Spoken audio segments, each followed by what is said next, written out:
Hey guys, and welcome back to the channel. In today's video, we are going to be covering a Phoenix Suns offseason preview. Now, looking at the Phoenix Suns this past year, there's a lot of expectations for this team, and obviously they fell a little short of them. However, there's a lot that they can do this offseason to really right the wrongs. Go ahead, hit that subscribe button if you are new to the channel. We appreciate all the support. If you want to see more and more of these offseason previews, make sure you stay tuned in. Now, looking at what they very well could be doing here. The 2021-2022 season was filled with a lot of optimism, in my opinion. They were 64-18. However, they ended up losing to Dallas in a 7-game set, which we just had seen the conclusion of. So there was a lot of reason for them to be excited. Devin Booker, Chris Paul, DeAndre Ayton, Mikal Bridges, a lot of really good role players that kind of fit the mold of what Monty Williams has been trying to establish as a culture. Now, granted, they did fall short of these expectations, but there was a lot of bright spots. They were the number one seed in the Western Conference, which is very, very tough to do. They had the third most efficient offense in the entire league. Monty Williams was a phenomenal coach this season, got a lot out of his players, not only his stars, he also had a lot to do with some of these impactful players off the bench that were key contributors throughout not only the regular season, but also in the playoff run that they had going. So a lot of credit to him. And obviously he was rewarded with the coach of the year. And I think it was well-deserved with how well his players played throughout the course of the regular season. It was definitely his race to lose. And honestly, you should give him a lot of credit when you look at what he was able to build, what he has been building over the last couple of years. You look at last year when they had made the NBA Finals, ended up losing 4-2 in that series to the Bucks. However, this was a team that is destined to continue to compete. Devin Booker, Chris Paul, big reasons for that. Now, let's look at some of these key decisions that the team is faced with. Is DeAndre Ayton the future of this team? Can we see him being a part of that long-term fit? Now, we have to ask ourselves how much of his play is really predicated on great, guard play, with Chris Paul being a big part of his offensive game. DeAndre Ayton is a very, very good player as an individual, but do they feel they can replace some of his offense with somebody else, based off of how they run their team?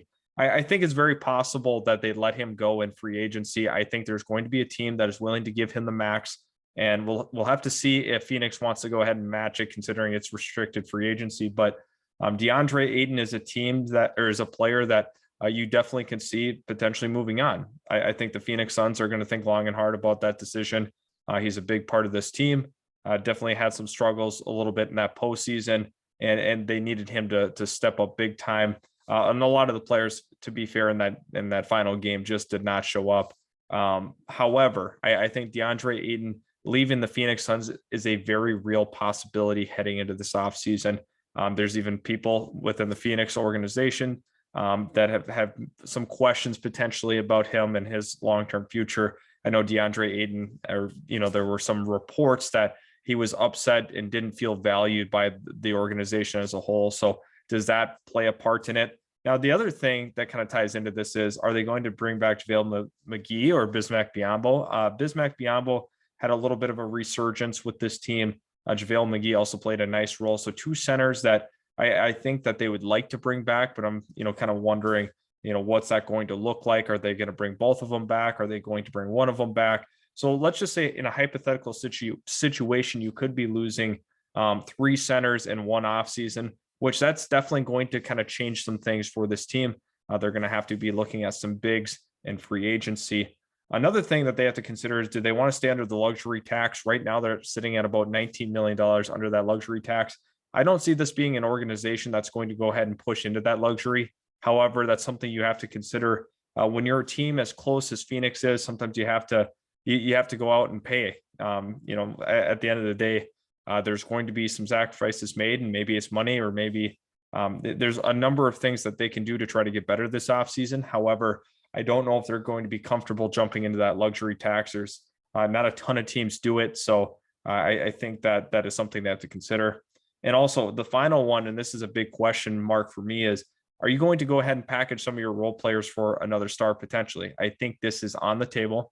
There's a couple of disgruntled stars that are looking to potentially jump out of their current situation. One that I kind of think of is Rudy Gobert. Not a lot of people love the idea of adding a Rudy Gobert as a final star piece, but what he can do for a team defensively is absolutely insane. And offensively, he's not the most skilled player in the offensive game. However, he's a very, very efficient scorer when he does actually decide he wants to score. And also, the guard play here is perfect situation for him, in my opinion. So having Rudy Gobert step onto this team and immediately become a defensive anchor for a team that's already so great offensively, and then you have him as a defensive anchor, a guy that can really change the game on that end of the floor. To me, that makes a lot of sense. And there's a lot of young pieces that, Phoenix has to offer potentially. They might have to sacrifice some of that depth to match money. Obviously, that's going to be a big part of it. They're going to have to sacrifice some assets.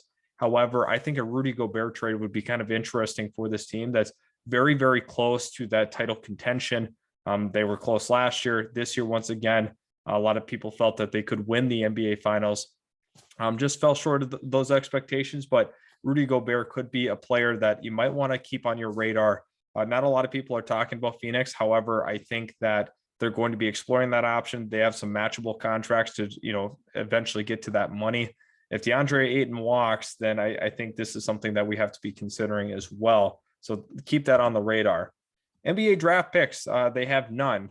Their first rounder went to Oklahoma City, and their second rounder, I believe, is rerouted to Indiana. So you don't have a way to necessarily supplement your roster with some of these draft picks. That's a little bit of my concern with this team. You don't have any picks to really work with to bring in some more youth. However, they can be, very, very active, and some of the undrafted guys give them some chances on this roster, especially if they lose, a couple of their centers. They're going to have to make sure that front court is, shored up a little bit. So the Phoenix Suns do not have any draft picks to work with. Moving on now, free agency, and this is going to kind of play into some of the needs. I think that Serge Ibaka could be an intriguing addition, considering he's kind of fallen out of favor with the league as a whole. With the Clippers, they thought that was going to be kind of a missing piece, a guy that could stretch the floor, play really competitive defense. He did not really work out there. Obviously, he's with the Bucks now. Serge Ibaka, just once again, injuries have kind of played a factor. However, I think he can be a very, very good player on a championship caliber team, a very, very consistent role player, a guy that can help you on both ends of the floor. So I think that Phoenix definitely could be considering that, considering their current center situation that might not pan out how they want. Montrezl Harrell is another one, a guy that off the bench definitely could be an impactful scorer. I think when you look at Montrezl Harrell, a guy that in the pick and roll is very, very dangerous as a role guy, also can create stuff off the dribble himself, which is kind of crazy. Knows how to really get to the basket, work baseline. Montrezl Harrell is one of those players that, off the bench could be a very, very impactful offensive player, give that bench a little bit more punch. Even though they're the third best or third most, efficient offense in the league, I think that Montrezl Harrell could definitely help out in that regard. And Bruce Brown, another high energy guy. I think another bench player that can make major contributions to this team. And looking at the Phoenix Suns, I think that they have a pretty complete roster as it stands. But if they go ahead and make a move for another star, that's going to really complicate things because you're going to lose a lot of your depth. However, it might be the necessary move to me moving forward. So that's something that I'm definitely keeping on the back burner there when I'm evaluating the Phoenix Suns this offseason. Free agency is going to be a big one here. Obviously, we'll have to see what they're willing to do in terms of going into the luxury tax, if that's a thing, or if there's going to be some moving pieces, because they definitely have the guys to match contracts to go ahead and send out elsewhere. I like this for the Phoenix Suns, though. Now, looking at next season, to me, let's keep it simple. I think they should stay the course. Monty Williams has done a really nice job with this team. I would hate for the Phoenix Suns to go ahead and kind of blow this thing up, because I think they have the formula for success. Obviously, the regular season they were phenomenal. They looked almost unbeatable in a 7-game series.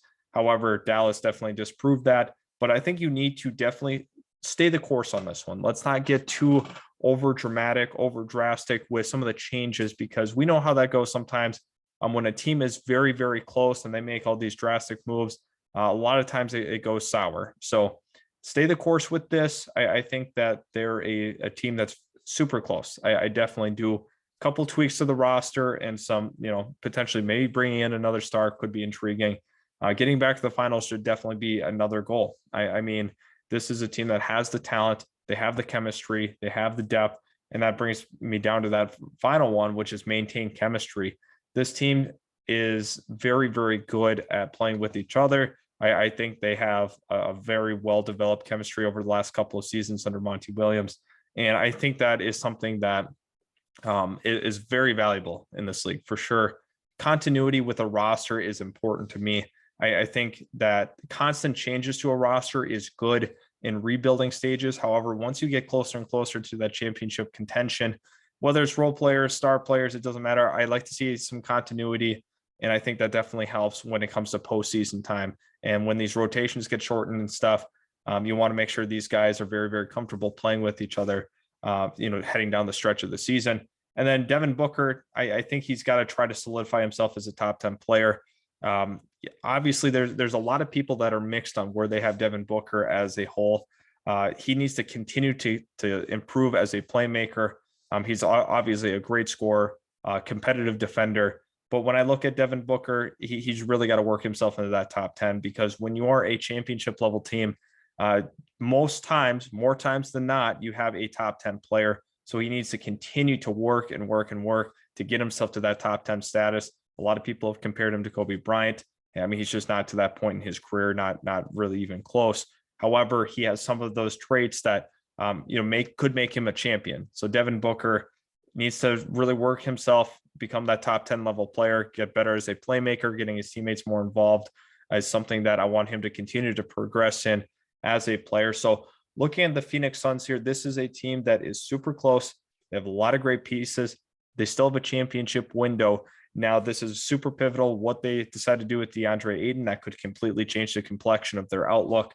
I think either way, they're going to be competitive, even if they let Ayton walk or if they go ahead and match that offer. DeAndre Ayton is going to command a lot of money. I think that teams need to be prepared for that. I think looking into next season, be ready for DeAndre Ayton to potentially not be on the roster. I just don't know if they're going to be able to re-sign him. I just think there's going to be too many teams offering him too much money, and that's going to push Phoenix completely out of the running for him. So there's a lot that we had to go over today. I appreciate all the support. Thank you so much for tuning into the video. I love doing these offseason previews. Let me know in the comment section below what team you want to see next for an offseason preview. It's important for me to go ahead and do this for our viewers. So thanks again for stopping by. Hit that subscribe button. Let me know what team you want to see next in the offseason previews, and we will catch you in the very next video.